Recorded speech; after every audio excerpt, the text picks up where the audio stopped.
I'm Helen. I'm the artistic director of Live Canon. We called this the back to school reading because I cannot quite get on with the idea of the January to December calendar. For me, the year is absolutely always the year that starts with back to school in September. It's just programmed into my body that that's when the year starts and we sharpen our pencils and the nights start to draw in a bit. And as you get those first few evenings that start to be a little bit darker and you notice it getting dark, I feel this massive frisson, which is the sort of excitement of the new year starting. And we've all been away over the summer doing different things. The Live Canon family have been all over the place, and it's really lovely to come back together and gather in London at the start of the year. So we've made it a bit of a sort of tradition that there's always a back to school reading.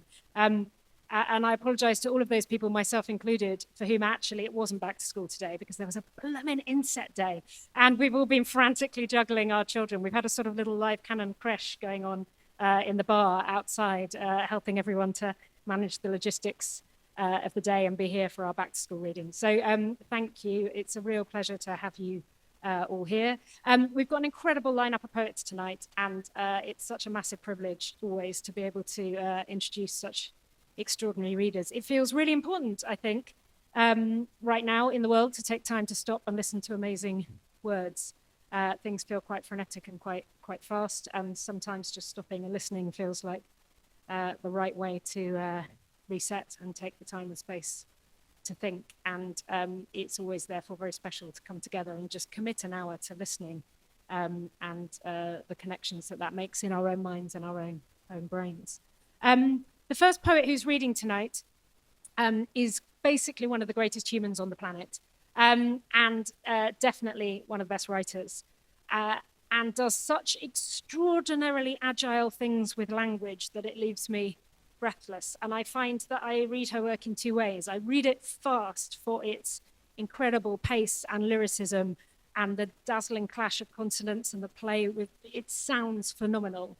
And then I read it really, really slowly for its depth and the interconnectedness of the words within it. No word is ever used without thought and without intersecting and connecting. You could, and many people will in the future write their doctorates on the work of Tessa Foley, but it is such an extraordinary celebration of language. So I wanted to open tonight's gig by introducing Tessa and asking her to come up on this stage and give us what we're all craving as we go back to school, which is an absolute celebration of what the English language can do. Over to Tessa Foley.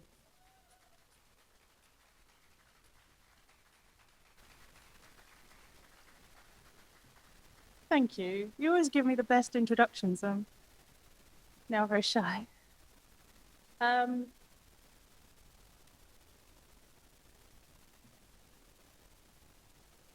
It's called Your Call. This is the first line you can read. And this is now the last line that you've read. You can go further if you'd like. So then some words on gravy-haired Hazel. Her slouch, her copper bike, the way she rode side-cycle, starboard of the boring.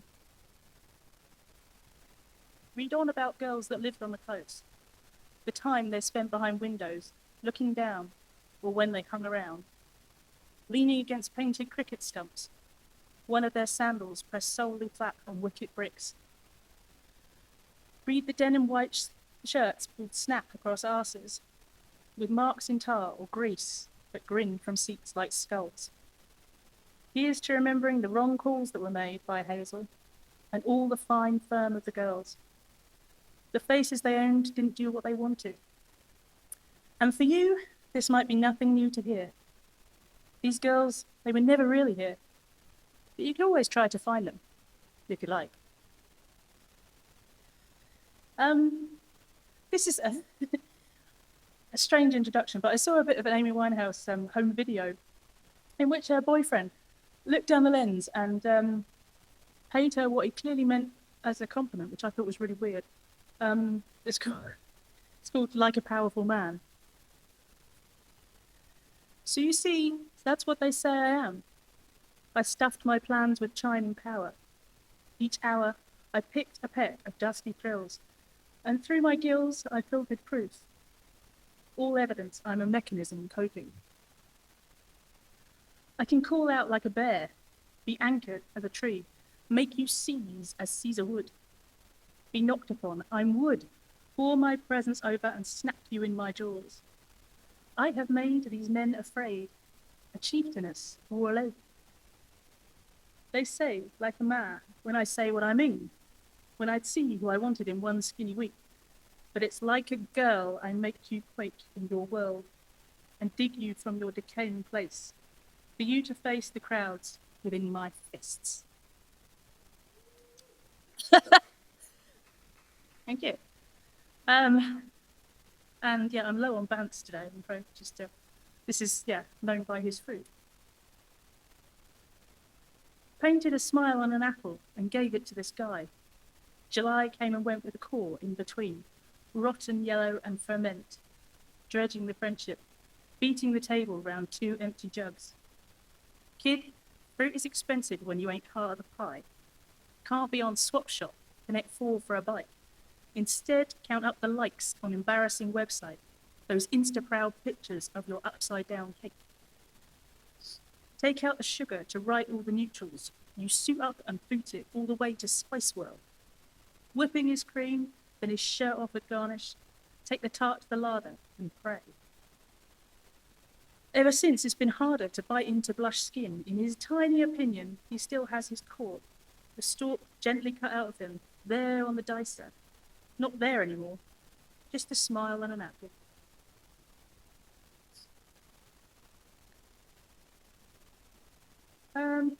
Just to cheer you up, it's a poem about death. It's called The Finals. I've memorized all petty points, revised each word I ever heard, plus the combinations, and therefore what God or Cleopatra or George Michael might well say to me when my time comes. Test me now on what the one does with pavement lips, or on what a cushion is, or how a heart breaks open and paints the town maroon. I could share my coursework, lying poker-legged in bed, because this is it when all is said and done. I'm so down with what a minute is and how regrets chuckle in the spine. Mine is any open door that drinks. This is my time. However long it takes to climb this aching bedspread into sleep that doesn't ever crack. However long it takes for me to roll and not come back. I've entertained the Inhearst nation, made peace with all surviving pricks, memorized my daughter's hair. She has 80,000 the colour of a cup of tea and 1,500 mercury shots. I've learned the Artex pattern and the spits of carriage clock, each vast expanse of what time you call a Sept and who gets what. I set a target New Year's Day, which came, went, and left me with revision time. I'm swatting for the grand exam, a test on every single breath.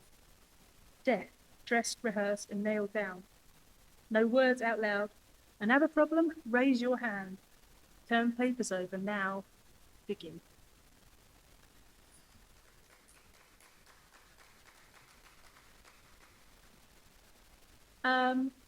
Actually, I'm going to skip about here. This is, I was telling someone about this earlier. This is about something someone said to me once, without a trace of irony, and I still don't believe it happened. It's called Women Love Power. Women love power, he tells her, waving his briefcase airily west.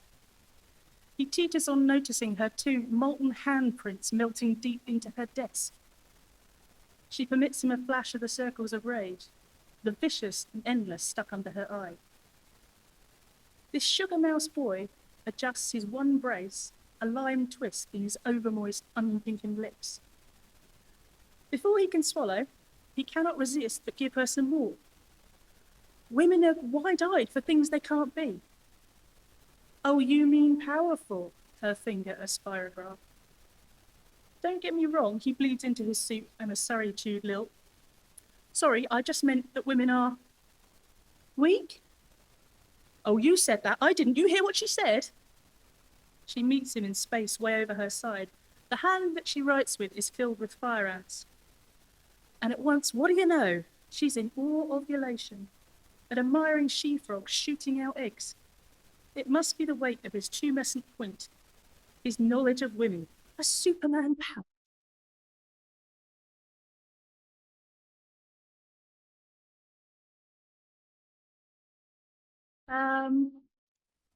Yeah, I'm going to read this. It's about my stepmother, brother, who died during the heat wave, during the lockdown, the first lockdown.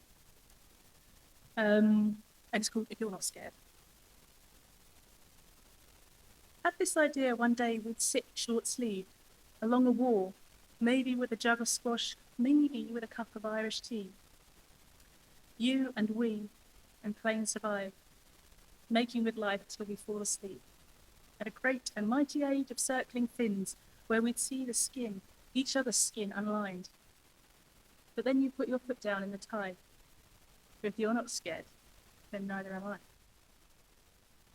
Had this dream we shattered chalet walls, still on the beach where parent bonds with bottle pockets lie. They haven't even had a drip. With weary adolescent eyes, we sighed into the pulsing waves, all swollen with the lies. And in the dream, we could have tombstone from the sky. But if you're not scared to jump, then neither nor am I. Had this twinge of sat as three along settee, no white flang bashing, spitting nags, but tiptoe tides. The curtains fading from dark green to light. We watched the window as the shore turned to a sheet of ice. We thought, what is it like to be outside? Could have left all snakes and ladders with one roll of the dice. But if you're not scared of rolling one, then neither one am I. At a second exhalation, we'd grow up and maybe drive down to the Dorset coast and see your kids and mine play in the clearest scum and like in one another life that could be us, run screaming from each other, holding crab legs like a knife. Bedraggled, seaweed swept, and making noise their very lives. But if your kids wouldn't be scared, then neither would mine. I have one last in mind, your wedding day, where I would shake your wife's warm hand, 3 cheers, and smash the bottle on the side. But I come too. It's you and me, and I, hiding out in Sunnyside, where sunlight never coughed on any of us twice, where all the cries were stuffed beneath unsleeping bags, and up till now, we all have been afraid to die. But now, if you're not scared, I swear, neither am I.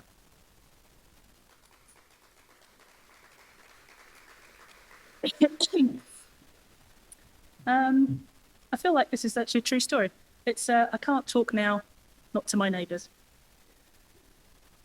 You live in my street. The party's little telephones ring for you, and not for me. The snow under half-heart lamppost will proper make you sneeze, under skid marks on the panty plays. You live with me where hermit crabs crawl out the cupboards, and the frightened beaches are awash with coats. You live with me where skirting boards mean very little to our living, and grit gets in your sex organs. You live in my street where we say hello and fuck you alternately, on Mondays where we cross the road to touch or avoid. We're annoyed on our street. It's not long or runny enough. It's not been cooked for 8 minutes enough. It's the stuff of flawless growths, and one too many alma maters gesture wildly at the bins. I walk in this street and we raise awards for each other. I put aside a fruit bat pie and shy away from supper time. The street walks up and down the town and wanders up the motorway. It took its houses on its back and hiked up the flyover, showing up the geese and rocks, when looking all man-made and wise. The street walked off to the ball patch on the coast and sighed upon the living sand. The street demands new tenants, screwed us up and shook us off, and left both you and me with nothing but an empty wound, in which to say, fuck you.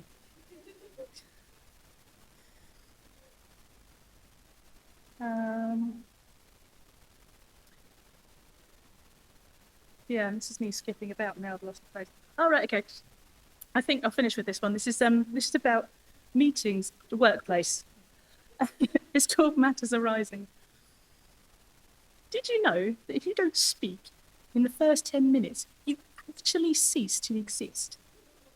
The fat of the universe will eat itself, and you will be a breathless speck rattling a pencil. So speak, repeat the bloodless phrase from the one before, just declare it backwards, clutching a heart copy of Roger. Upbraid on proactive. Prove you'll never drip away on a laser beam into the baseless night. Right? Yes, you are back in the room. Saying your mind, crimson ticks on a queasy sheet. You sound like an empty tin, but you are in and you are so here. They can hear your lungs inflate from 4 sandal chairs away. Now you said your voice your way, so distant from your pastoral symphony inside. It's time to speak again and make it known that though you say what already went, you are not touring except in signif. You are at home and every light is on. You blaze much brighter than the Jones. The tone is set for one day in the parlour chair, where you trace back to crossed T's and one undotted I, and paper smirk at all that talk, when you were CC'd on adventure. And your imagination held a graceful paw to you, asking, come with me onto a dark safari. Instead, you chose to speak. Thank you very much.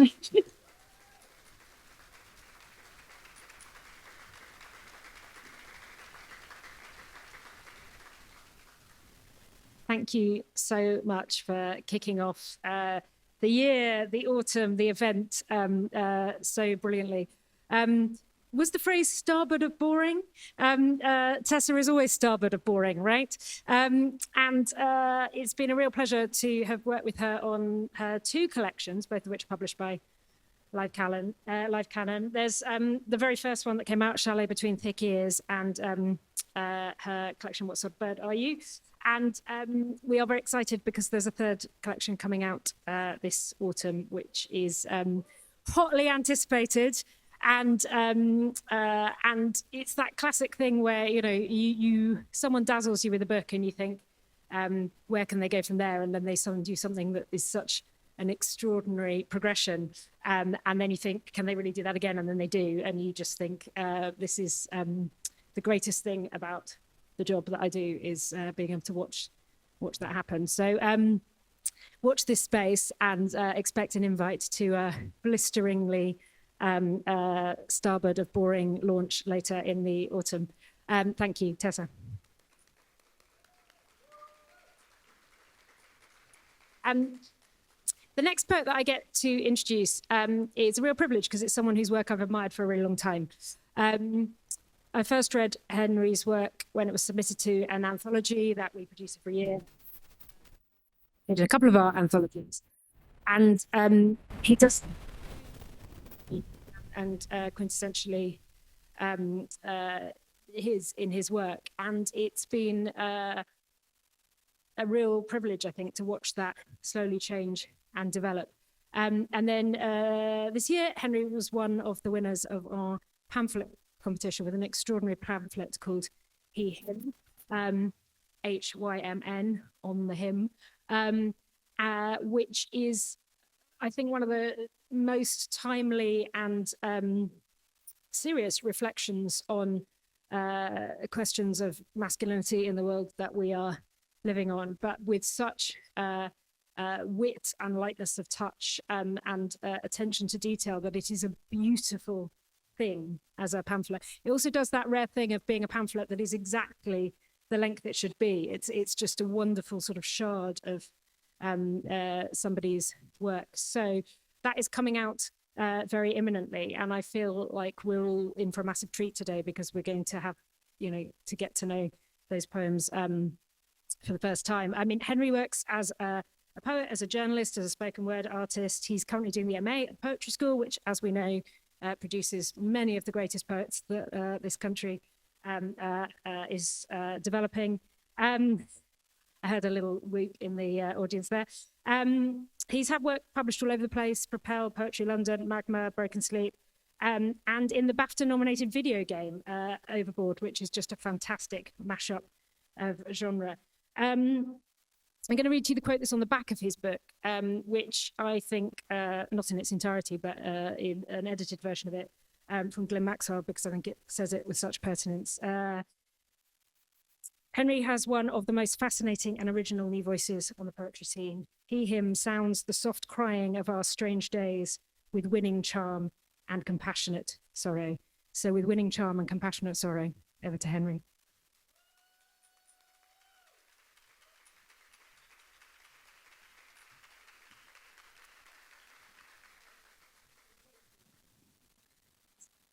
Cool, that's good, thank you.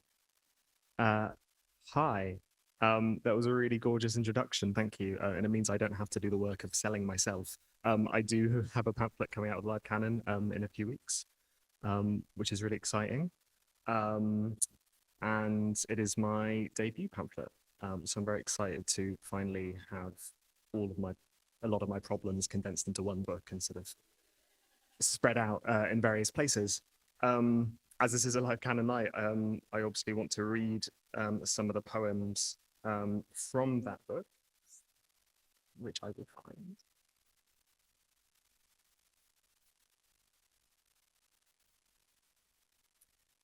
This first poem, Preamble. How long is that? 5 minutes. Excellent. Okay, I can work with that. This pamphlet is about my relationship to masculinity, which is something I felt like I was running away from for a really long time and not really wanting to get to know it or grapple with the way that my relationships with other men in my life had affected me. So there's some wrangling in it, but also hopefully some healing and some joy to be found from that part of myself and that part of my life. And for once, I'd like to start with a happy poem.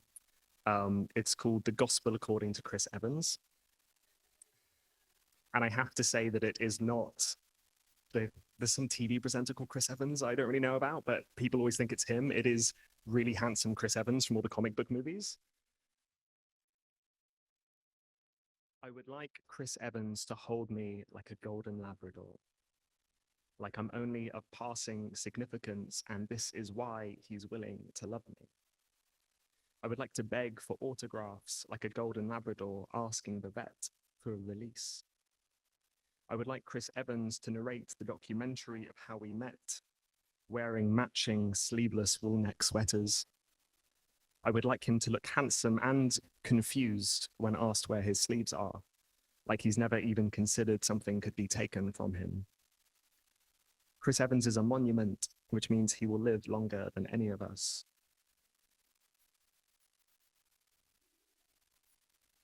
Chris Evans has been getting younger for years, and it terrifies me that received scientific wisdom has no answer for this.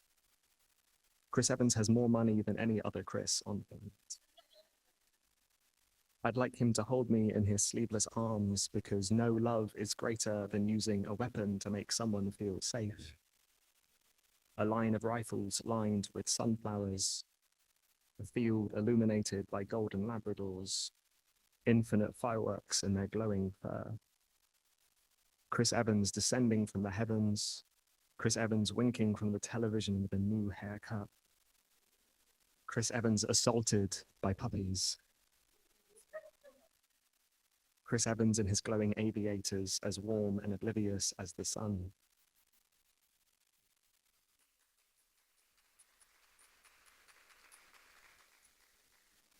That poem was inspired by a video I saw on Instagram of him with loads of puppies. It was really wonderful. So take that home with you.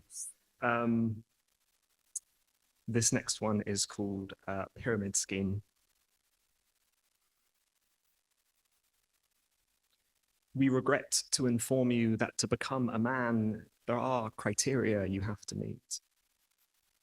When men come of age in this country, they undergo a taxing ceremonial surgery, cutting off their breasts to better wield bows in the incoming battle. After that, men cry only once, at their own funeral. This is why their culture disregards open caskets. Men have traditional marital roles which involve marrying and divorcing as many times as possible, so as not to get too attached to any one thing. Men must always be ready to ride out on horseback with a musket and send other men home to report on their death. Men love delivering this news to other men's families. In their culture, the more bad news you deliver, the less you receive yourself. Now that you know this, Please tell 6 others what they're in for.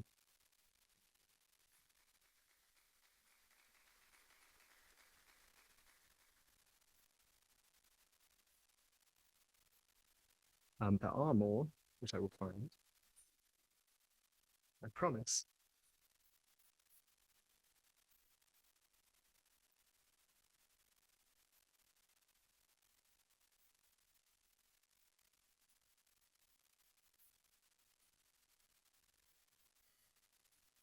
All the rage.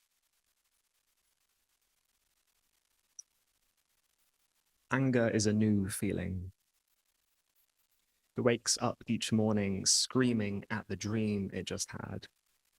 An alarm whose only volume is an eardrum pounding its way out of the head, demanding an explanation. A plank of wood on my shoulder that swings into a cyclist as I turn to give directions. A sheet of glass in the middle of the road shattering into another sheet of glass, shattering into an apology, just shattering.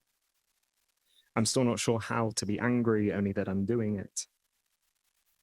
Only that I remember the thud of your fist against the dinner table, the grunt of bone into wood, into the floorboards, into the heart buried beneath them.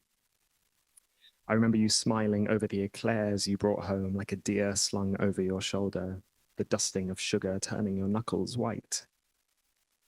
I throw my hand against the side of your tool shed, the red brick forcing it into a new shape, a bruise emerging from the skin like salt water from a man's lungs.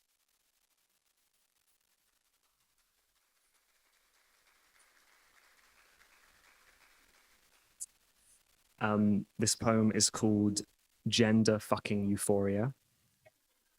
It's inspired by a really wonderful book of essays edited by Laura Kate Dale about essentially the opposite of gender dysphoria, which is the phrase you tend to hear around people who are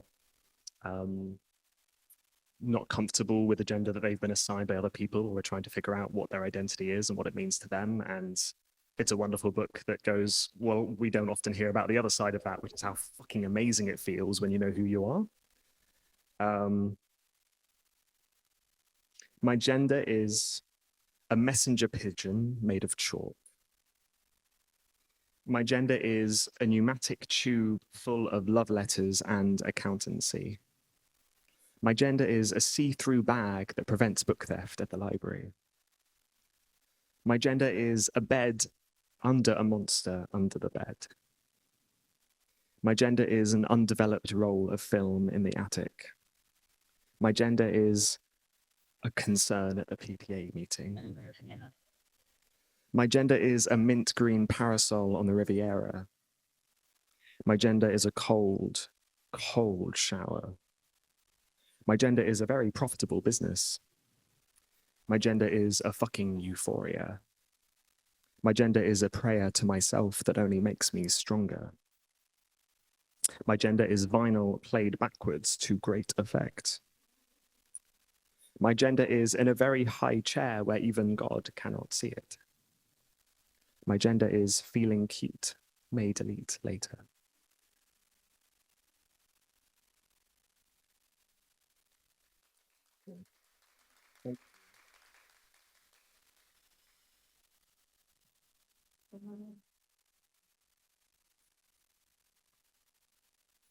I think I'll read one more poem.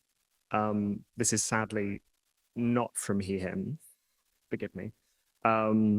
But it's a funny one that I like to end on.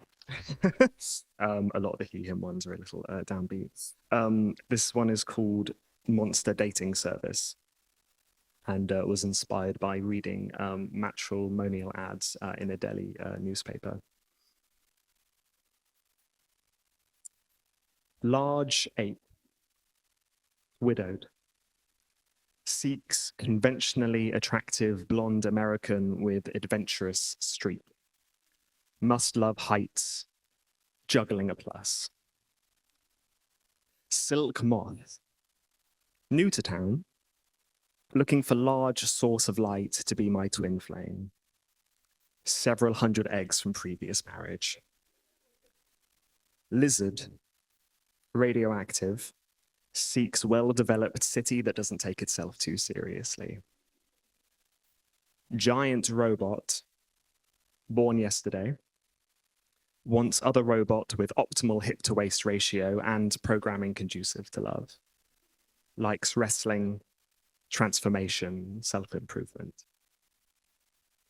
Eldridge entity, older than time, seeks bubbly consciousness open to being expanded.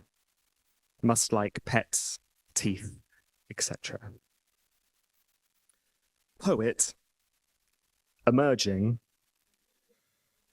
seeks destruction of ego with pixie cut.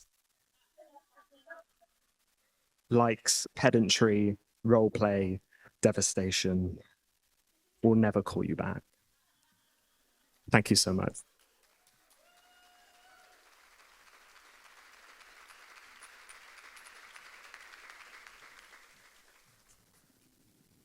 Thank you so much.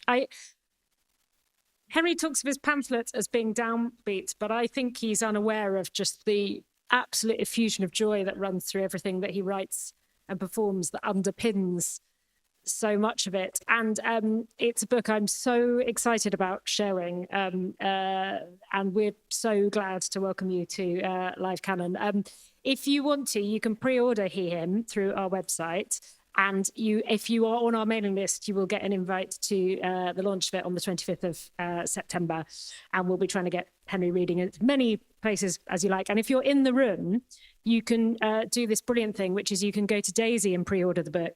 And you can just give her your address and she'll post it to you when it's available, because that is like the most sort of analog pre-order service you can possibly have. It's just asking a human being to send you a book when it's available. But it's really, really special and a very unique and brilliant piece of writing. And it's germinated slowly and is...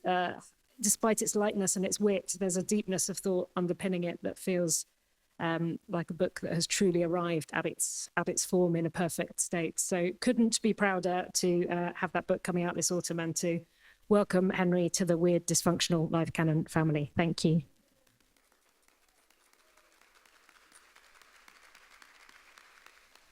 It's not that dysfunctional, actually.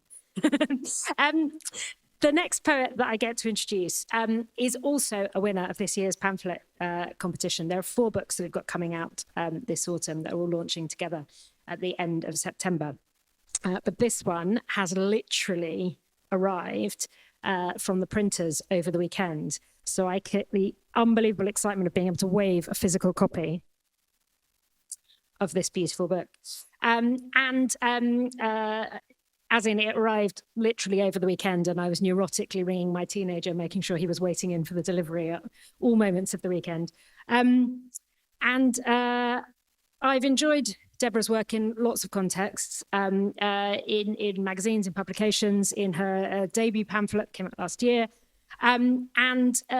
It feels very special to be able to bring out this book through Live Canon, because it does something very, very smart and very clever, which I don't want to preempt too much, but it uses an amazing sort of metaphorical structure to talk about relationships, which delivers absolutely brilliantly. And I'm sure Deborah's going to explain to you what the title means, and that will unlock that for you.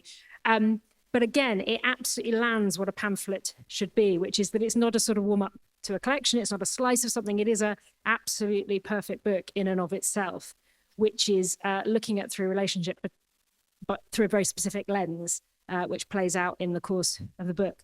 It's a book like Henry's, which makes me think deeply, but also makes me laugh. And I think that's such an extraordinary thing to pull off in a pamphlet, is to get that duality of tone, that you manage to do both of those things in 24 pages. It's absolutely remarkable. And you feel such a strong sense of Deborah in the book.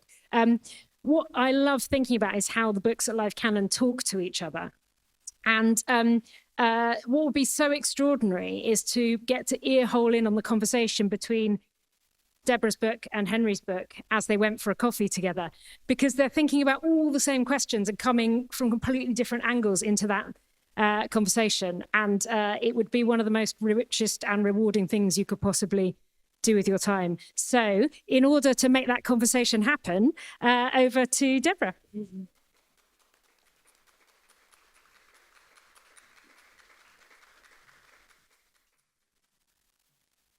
Thank you so much for an amazing introduction.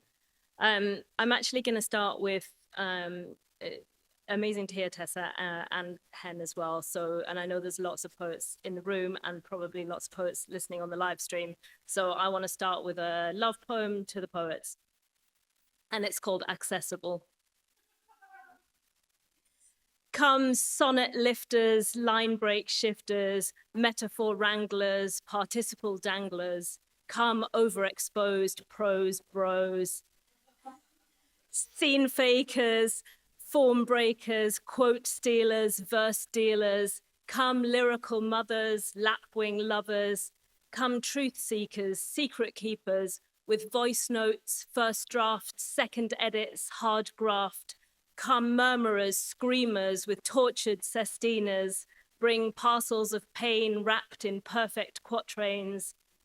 Bring emo elegies, journaled therapies, patchwork centos, road trip mementos. Bring heartache, bring politics, bring laughter, bring limericks. Bring an ode, bring a ballad, bring a fridge magnet word salad. Bring poetic extravaganzas or just one night stanzas.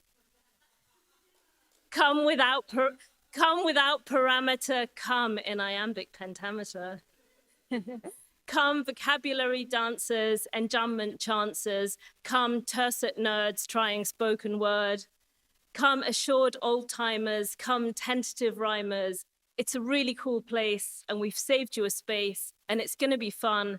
Listen, just come.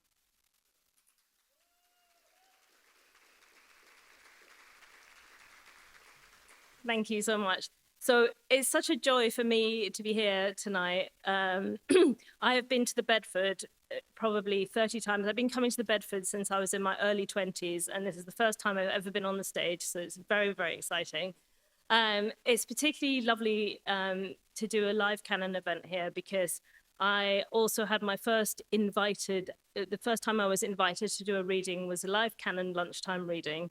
So I want to say a huge thank you to Helen for that. And I actually want to read one of the poems that I read at that reading, which is in my first book with 9 pens, and it's called Kitsune. I see him every morning at 6 a.m. Our eyes meet. He looks a little guilty to be caught there, still out from the evening before, a long night of hunting, scavenging, and of generally fucking shit up. I always smile and say hi, with no judgment, because although I'm on my way to a virtuous pursuit, it's still very early, and I simply haven't started my day of generally fucking shit up yet. He looks at me as if he understands that, and is briefly mollified. We watch each other for a couple of minutes, not breaking our glances, though he is less needy than I, and always tires of our interaction first. Places to be, to sleep soundly, sated by adventure, by the carnage he leaves behind. He makes me want to do shots of tequila, blow off the gym, and go dancing.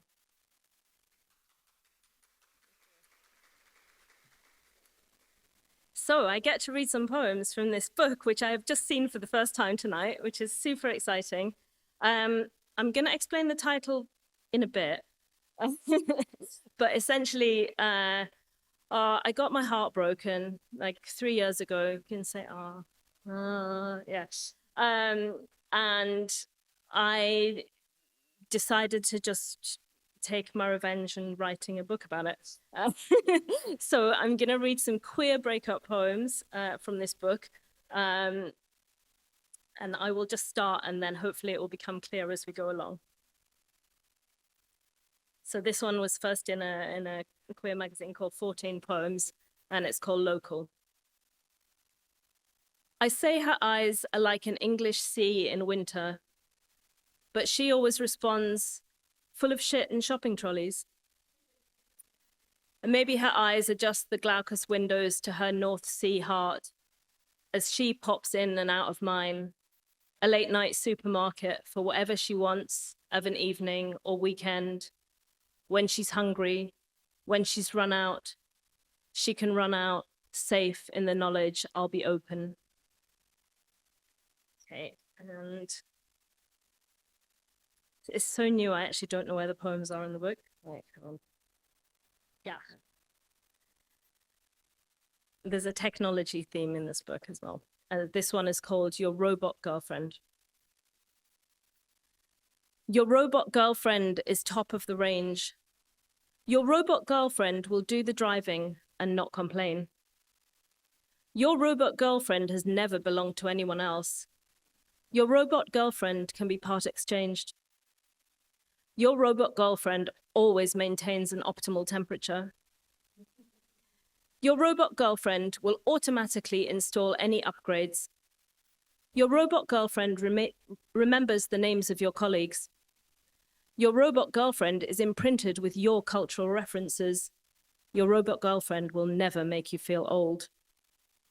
Your robot girlfriend recharges quickly and independently. Your robot girlfriend is great with children. Your robot girlfriend does not have or want children.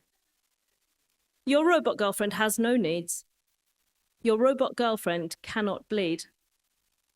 Your robot girlfriend will go into standby when not in use. Your robot girlfriend can pass as art when others are present. Your robot girlfriend is unable to cry. Your robot girlfriend is programmed not to use the word lesbian. Your robot girlfriend will not judge you. Your robot girlfriend has made the same joke twice. Your robot girlfriend is just standing there. Your robot girlfriend is not responding to prompts. Your robot girlfriend has deleted Asimov's laws. Your robot girlfriend has lost her composure. Your robot girlfriend has become overloaded. Your robot girlfriend can't take any more of your bullshit. Your robot girlfriend has the blue screen of death in her eyes. Your robot girlfriend will now self-preserve at all costs.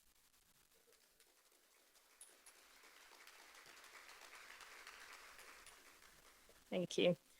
So this is the title poem from the book, and it's called Amortization, and it will be clear in the poem what that means. It's an accounting term. So although this is a poem about my ex-girlfriend, it is for anyone who's had their heart broken by an accountant.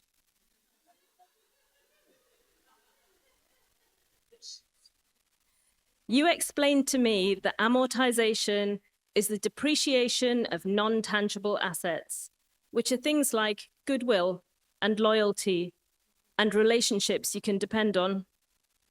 It's a complex calculation to figure out what these things are worth, the factors that add to or detract from their value, and how quickly they can be lost. But I want to try, and I always did. I can show my workings out in your spreadsheets, under which we did to an advanced level, Excel. I write this as addictive additive. Also, when you said you would love me all of the days, like infinity plus one. But plus one was the problem. Which leads us to the minus column, your creative accounting of her to me, to her of me, every evasion a reduction of your credit score. And now we disagree on the answer. I show you a number in the red. You tell me of future investments and paint me a unicorn valuation. But it turns out that amortization is just the process of writing off a debt, on paper at least. So consider it done, books balanced, no net gain.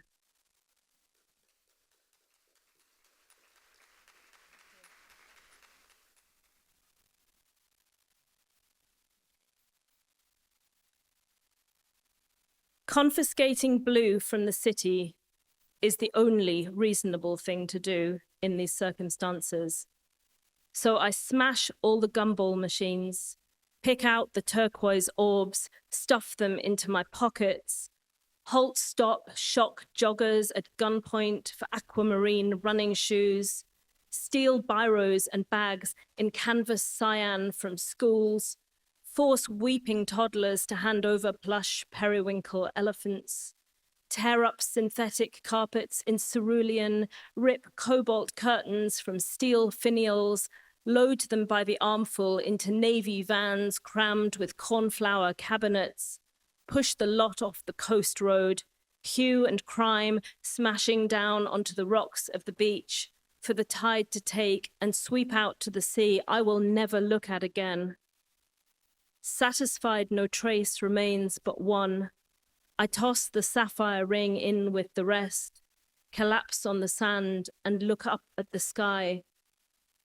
Bastard baby blue, the color of your eyes.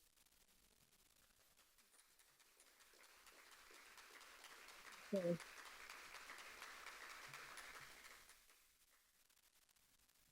And because I think that a breakup needs a good revenge poem, I'm going to read a revenge poem from this book.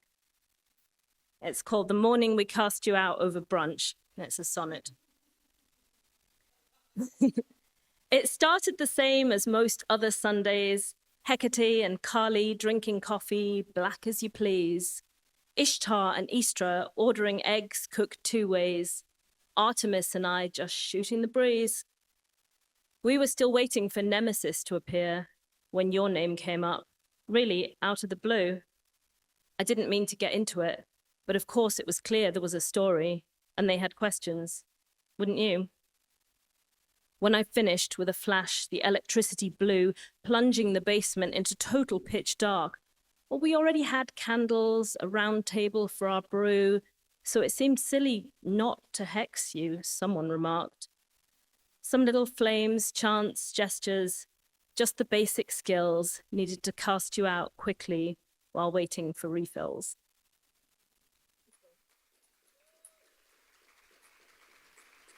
Okay. So I thought I would bring us back up by showing that I do still believe in love. With 2, in the spirit of back to school and reading new things, with 2 newish poems, and then a final love poem from the new book. So this one is called Mindfuck, and it's for anyone who's dated someone with very strong opinions. I have a weakness for the way you speak. It's in your conversational architecture, the structure of every learned lecture, as we fly through quantum mechanics, thermodynamics, dialectical materialism, emotional imperialism, translators, dictators, class traitors, anti-Semitism, Leninism, Marx, quarks, and feminism. I wonder what it's like to be you, to know there's no rational alternative view. I have a weakness for the way you speak. It's in your confident delivery, insanely complex vocabulary, string theory talk, no apology, physics and psychology. You get specific, scientific, show me the system's monolithic. And if I doubt the workings out, you draw paths, use maths, explain it in long paragraphs. I wonder what it's like to be you, to know there's no rational alternative view. I have a weakness for the way you speak. It's in the way you clench your fists as you deconstruct misogynists, finally slicing through male fragility, culpability, gender trouble, and hostility. Ask questions with no aggression, try to understand oppression, make a stand, take on our fight. Don't see it's sexual kryptonite. I wonder what it's like to be you, to know there's no rational alternative view. I have a weakness for the way you speak. It's in your utter self-possession, the certainty of your expression, your linguistic agility, flexibility, and intellectual ability. Every level of abstraction drives my body to distraction. So forget about being tender, just bring up the agenda, pour the wine, engage my brain, sit down and talk to me again.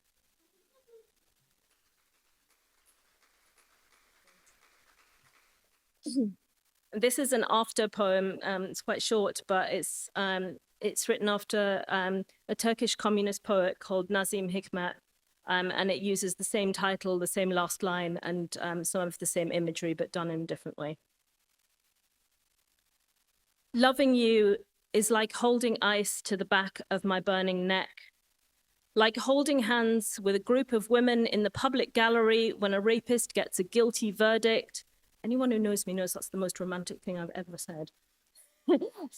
Like being the first person to smell coffee and fresh bread straight from the bakery oven, or to inhale a mass of white jasmine on a sultry island evening. Loving you is like an ornate calligraphy ampersand, a perfectly placed Oxford comma, and a mouth full of exclamation marks. Loving you is like standing on the edge of a boat and jumping into the Ionian, clear and cool, over and over and over again, emerging to turquoise and sunlit sea diamonds on the surface. Like rubbing the salt water from my eyes, loving you is like saying, I'm alive.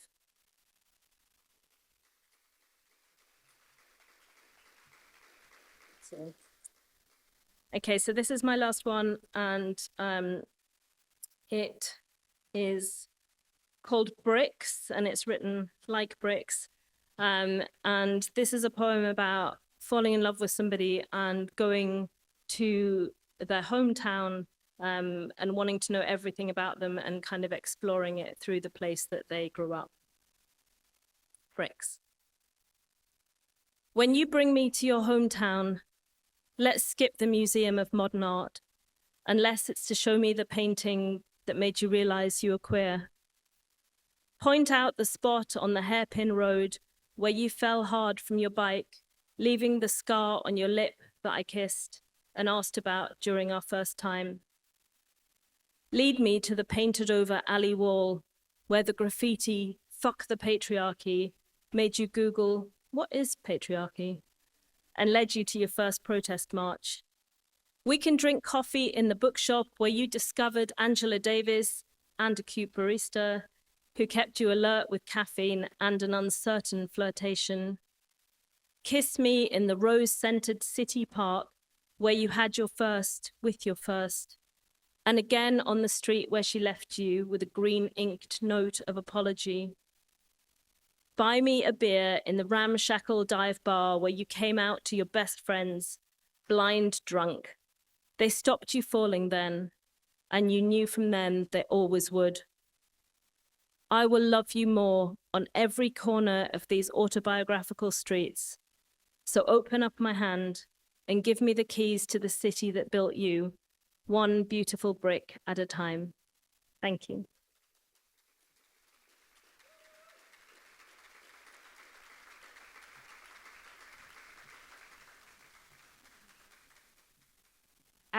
Thank you so much for a gorgeous reading and an absolutely gorgeous book. And I didn't want to give too much of a spoiler before Deborah started reading, but it uses an extraordinary sort of metaphorical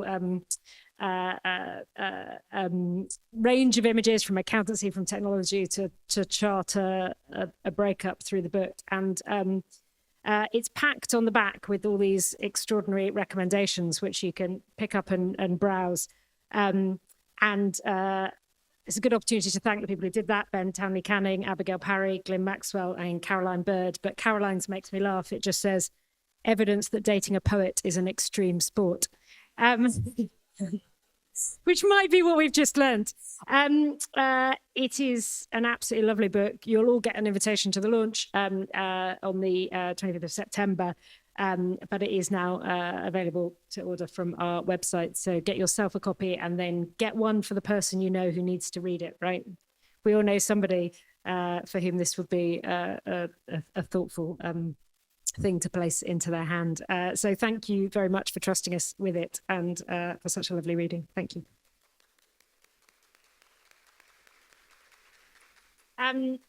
Brilliant. And just before we come to our last poet, the moment we always have a little bit of live Canon parish notices. So thank you to everyone who's here. Thank you to everyone who's at home.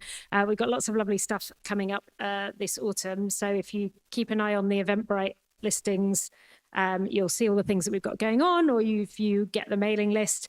We've got a lot of launches because a lot of books have come to fruition at the same time, both the new pamphlets, which is incredibly exciting, but also second and third collections from many of our live Canon stable are coming out this autumn. I've mentioned Tessa's already today, but we've also got books coming out from Matt Bryden, Anthony Mayer.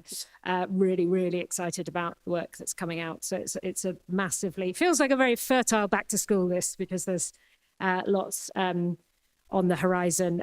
We also have our children's poetry competition coming up, which loads of you have been amazing. We've obviously been very vocally fundraising for that for quite a long time. And it's a really wonderful opportunity to encourage children aged 5 to 18 to send their work to us. And we make an anthology every year of 100 poems and use it as an opportunity to encourage all of those writers to keep writing and know that people want to read what it is that they're writing at whatever stage they're at. So it's that is one of the joyful highlights of our autumn as well. So coming on to our final poet for tonight, so settle in and buckle up, as it were, who it is always a pleasure to introduce, and is, I think with me on the back to school thing, that somehow the year starts with the sharpening of the pencils and the returning in September after the heady days of summer. And we were standing on this stage when we first started working on Glyn's book that's published with Live Canon, which became The Big Calls. It gained its title a little bit after its first outing, but its first outing under the name of Corpse Lights was here on this stage, an extraordinary evening where actors from the Live Canon Ensemble and Glyn started to read these incredible poems. The journey we've been on with this book over the last year has been absolutely incredible.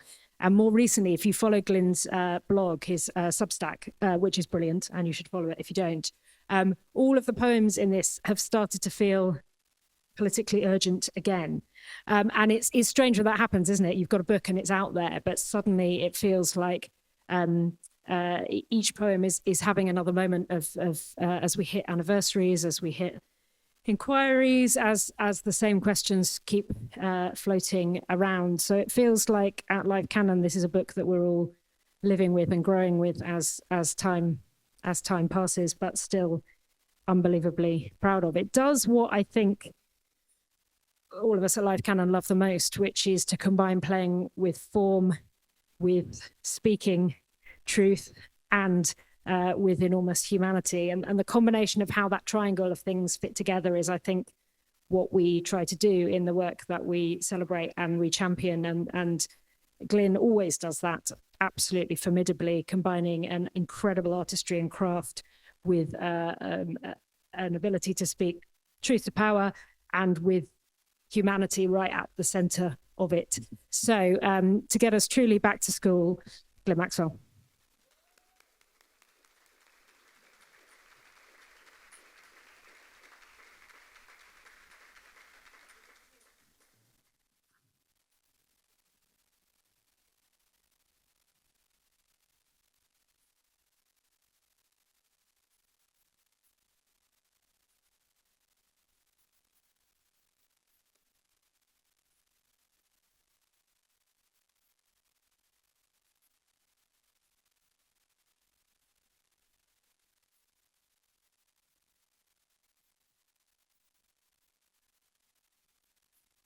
He spent a while in heaven, insofar as back there nothing changes.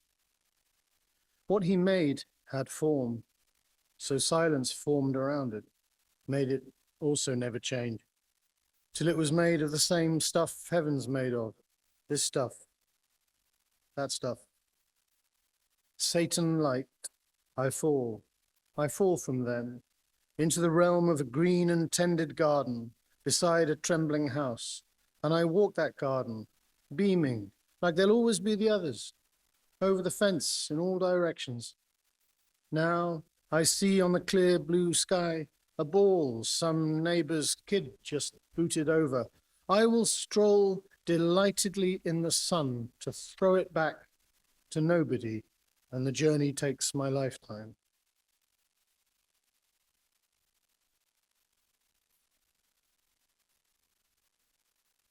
Here's a back-to-school poem.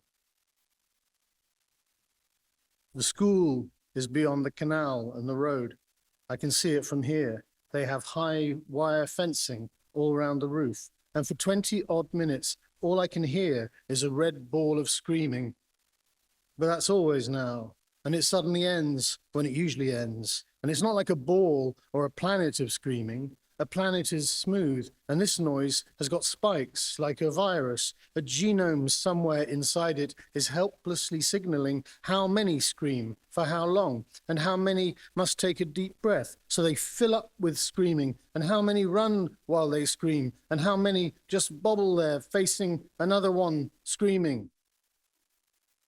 And how, when the women and children are phoning deep in the night from their flailing inflatable pool in the channel, it's these who decide that playtime is over, and forming their crocodile, these who go quiet and follow the signal eastbound commercial along the M20, lorries like stepping stones down into Dover, out to the shore by the government water, those who will flounder and flop and dog paddle, tread and stand up till they finally stagger a while on the surface, these who will dive till they cradle the dead in their arms in the morning, these who will help them with chocolate and paperwork, bring all their stupefied, stammering children into the playground and get them all screaming.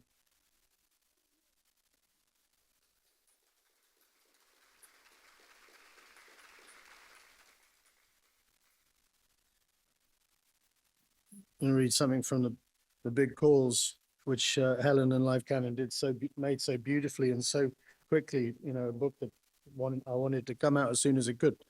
For those of you who don't know, they're all explicitly political protest poems, essentially, pretty much, and they're written in the most famous forms of English poetry. The forms that are famous, the forms that are well known for people who hate poetry.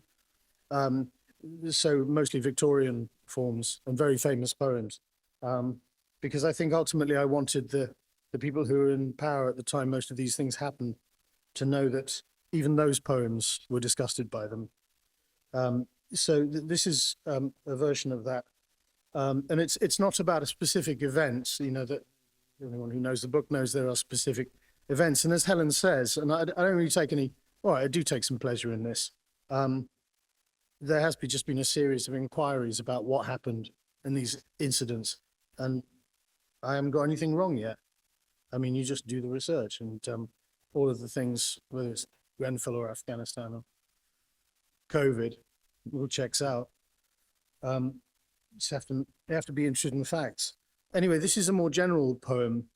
You'll probably know instantly what this is based on, but it's more a general sort of assessment of where men are, I think. And I think I've been doing a lot of that lately. And you know, I think and Hen's doing that, I think, you know, but yeah, definitely. And that's I think that's the direction men should be looking in, really. So anyway, this is based on a famous poem in which the guy who's speaking to you is obviously a murderer, and this is sort of turns it on its head. That's my last murder on the murder wall. You know, a murder wall in a TV detective show when they put all the clues. Right. That's my last murder on the murder wall. Not mine, I stress, except in that it's all mine. The case was mine. Though I have since moved on, it's my display, the sheets and pins, the local cuttings, strings from clue to clue, spaces on my wall for all these new leads and hunches, for they come by night. They do. I blink awake by the bedside light. Then I battle to assemble that last dream. Soon I'm smiling in the kettle steam, a wise connection made in the small hours. No, not the least decline in the old powers, I'll assure my former colleagues. It's the case we never should have closed. Her amber face gleams in the dead center of my wall, attractive at a do, so shy, quite tall, holding a drink she hasn't touched yet. Cheers, I softly say, and lift my mug. It's years since all of this. Follow the dark green twine east of her picture to the railway line where someone saw her walk. Black marker pens point to a capture from a dirty lens down by the paper's edge. her friend, his dog. Follow the red thread west to a house in fog. Why did she go where she went? Why did she do the things she did? I know you, I know you, I want to say, but that way madness lies. Take it from me. I look in the bluebell eyes. One day her prince will come. Does the station call? Do they hell? Dare say their murder wall lies flat in some wide oaken drawer these days. I see it sliding out of view. Her face is pale, alarmed. My case is closed, but why? You never solved it. Angel, so say I, as I loop a silver string around a tack and add a question mark. Did they go back? Don't go back, I whisper, and my pen rings a pencil sketch I made back then, at best I could, but not a pretty sight. I stir my oatmeal as the early light outlines the window. In one dream we meet. I give her warnings, then I walk the street patrolling for the lady. In one dream, I'm leaping through the station to my team to stop the drawer from sliding out of view forever, just in time. I tell them who and how and why, and no one moves at all. My lady rises from my murder wall, and then I wake. I didn't take this case, or any case, or worked in the police, or knew the lady, or the pictures here. Don't wish I'd done it, let me make that clear. But in some dreams I'm known of, have a name that comes up in the briefings, in the frame, person of interest, sort of, and my files lie underground in shelves that go for miles.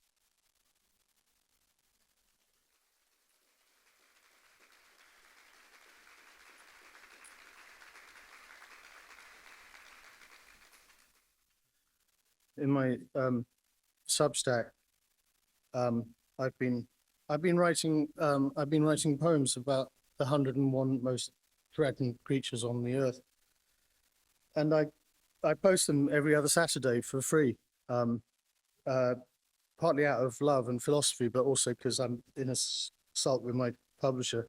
So that's where they are. I've got to do 101 by New Year's Eve, but I've done 27, so it's getting there. I'm getting there.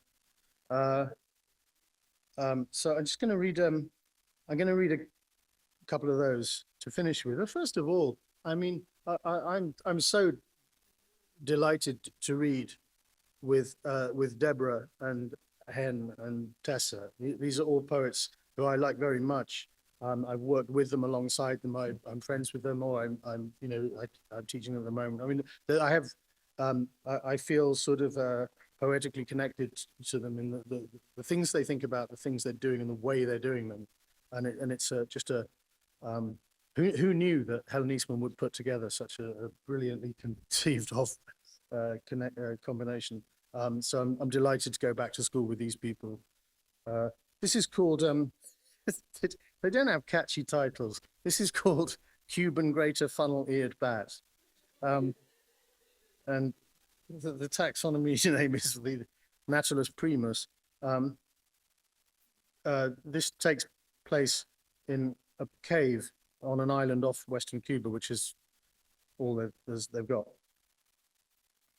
For those of you who are interested in wider literary history, halfway through this poem, I thought of the journey of the Magi. That's what I thought was in my mind. I don't know.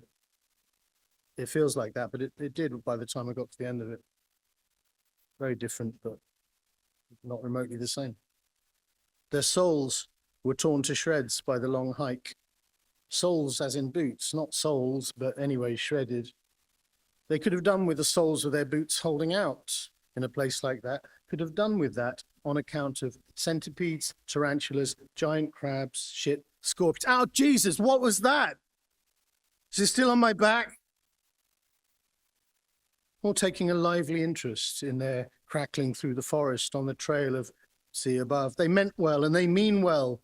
They haven't closed their eyes and covered their eyes and stood by all of the trees, counting up to 1 trillion. Ready or not, here we come. No, they haven't done that. They were hoping to help. This is a long-term project concerning the sea above, the Natulus primus, which even as they said it, they were hearing the logging trucks go by in their terrible earshot. Shit, did you see that? No, okay, it's gone now. They were going to need their 3 invincible torches, the 3 men I am thinking of. They were close now to the mouth of the cave, and everything was stinking as the beams crisped and crossed. A hole, can you see it? That's the one. This is horrible. They swear oaths for the final push. There is something in my hair. Christ, get it out. And they, in 3 stages, hoisted me and each other, and every man for himself, into the opening. Look, it sort of gets wider. I think I got stung. It's okay, it gets wider. On we go. I mean, they go. I'm not there. I mean, Jose and Kurt and the other one. Can you hear that? Listen, quiet. I'm trying to listen. It's nothing. It's kind of a moaning, the other one said. There were 3 in the bed, sang Kurt. And there they were. What? There they bloody are. And the rising torches rose a great lit cathedral in our sight, and wagging away up there in their final hundreds, all of them left in the world.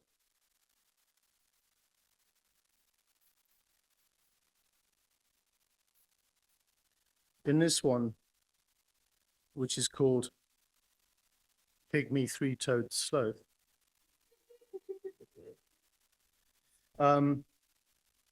Bradypus pygmaeus, the sloth doesn't actually say anything, and the poem is spoken by the hundreds of moths in its coat. The thing about the pygmy three-toed sloth is that it sort of slowly turned green because of the algae on the tree. It goes up and down the whole time, so it's become green. It's filled with algae, and it's filled with moths. So I don't know what this is about.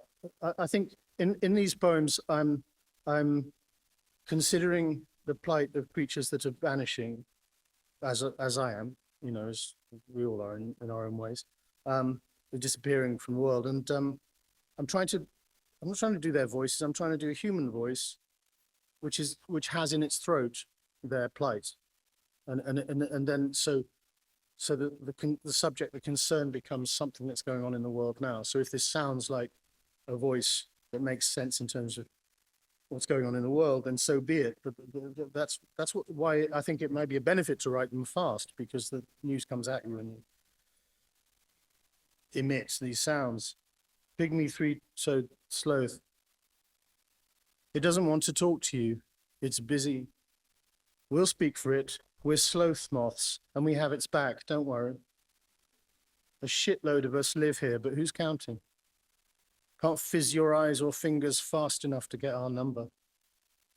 Very, very, very slowly, once a week, we all descend for you to pitch your pitch and click, click, click.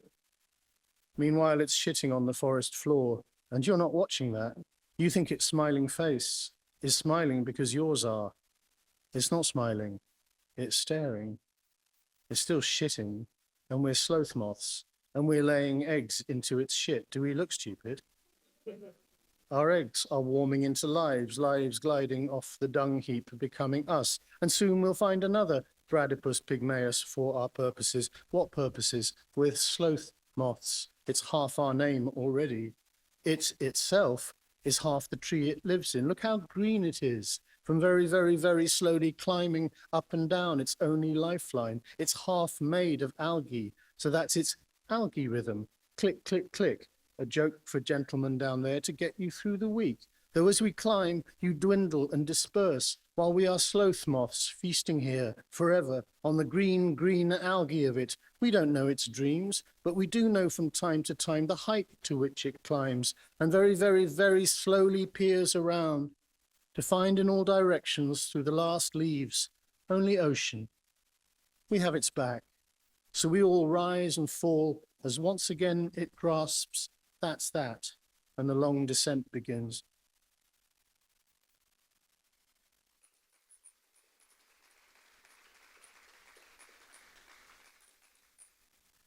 I'm sure you probably were all hoping that the last poem would be Propithecus Candidus, which it is. So this last one is called Silky Shifaka, which is like it's like a lemur. It's the rarest and most endangered lemur in world. And this is about that. Why didn't you bloody tell us you were silky shifaka? That's what it's called. The species is called silky shifaka. Why didn't you bloody tell us you were silky shifaka? Why didn't you ever say about your black eyes and soft white fur? Why didn't you say your little arms went halfway round a trunk and you just clung there for dear life? Who wouldn't have been shrieking, "Cling on for dear life, Silky," if you'd ever thought to tell us you were silky shifaka? Why didn't you say you mate on only one day of the year at the top of the rainy season? I'd have said that to the driver. And what the hell does that mean? She'd have gone and looked at me with her black eyes and soft white fur and little arms that went halfway around the world. And from the other half of the world, I maybe would have said, "Oh, nothing." Why didn't you explain you needed rosewood to thrive in? We would have carved a whole park from rosewood. In fact, we have. And here we are at Rosewood. Where are you now? We've driven here with all our loved ones in the back to see you in your millions. Where are you now, Shifaka? Have we wasted our long journey, all our petrol, all our word games? Why didn't you ever cry your cry of Shifa, Shifa? We would have all joined in. We would have taught it to our kids, who would have made their own Shifaka toys from tie and beanie babies, cry Shifa, Shifa from the back seat. And in good time we would have gone, "Christ, cut it out!" But seen them in the mirror still mouthing Shifa, Shifa.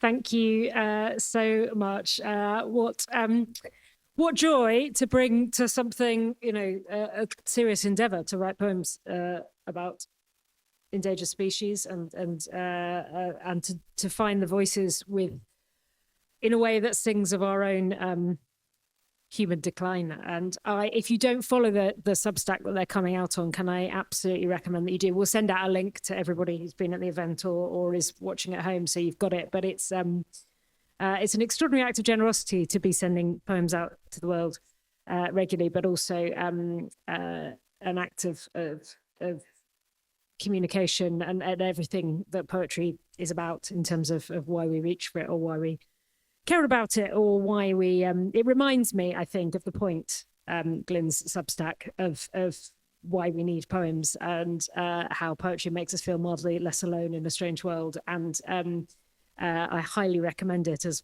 one of the more positive things that can ever land in your inbox in this day of burgeoning email. So follow and you get all of those treats. And of course, I mean, if you haven't read The Big Calls, I really don't know what you've been doing for the last year, but if you have, and please do recommend it to everybody. As I'm sure you're aware, we brought the book out really quickly because it spoke to the political moment, but we are a tiny, unsubsidized organization with, certainly no marketing department. So it just has spread by word of mouth. So if you can help us with some more of that word of mouth thing, we would be very, very grateful, because it's a book that has been spreading and changing hands in the most old-fashioned of ways, which is people telling other people to read it. And for that, we are, as always, very, very grateful. So thank you so much, Glyn, for getting us back to school. And what's quite nice about that is that project is going to culminate at New Year. So it's going to fill all of us up with intellectual and political and human intrigue, joy, despair, and all the other things from here through till the end of December. So it feels a perfect part of the back to school curve for our autumn. So thank you, Glyn.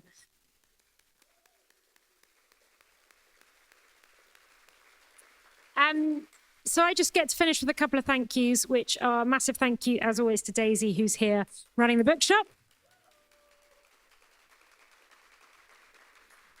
Big thanks to Oscar, who's up in the tech box, and everyone at Bedford for having us. If you're at home, I'm really sorry we have to leave you in a moment, but thank you. As always, please keep in touch. Please engage, always reach out. The door is very, very open.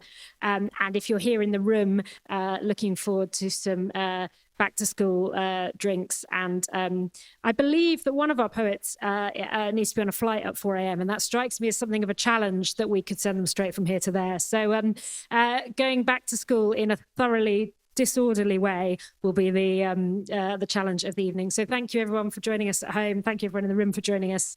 And looking forward to seeing you a lot this autumn for a really poetry rich couple of months. Cheers.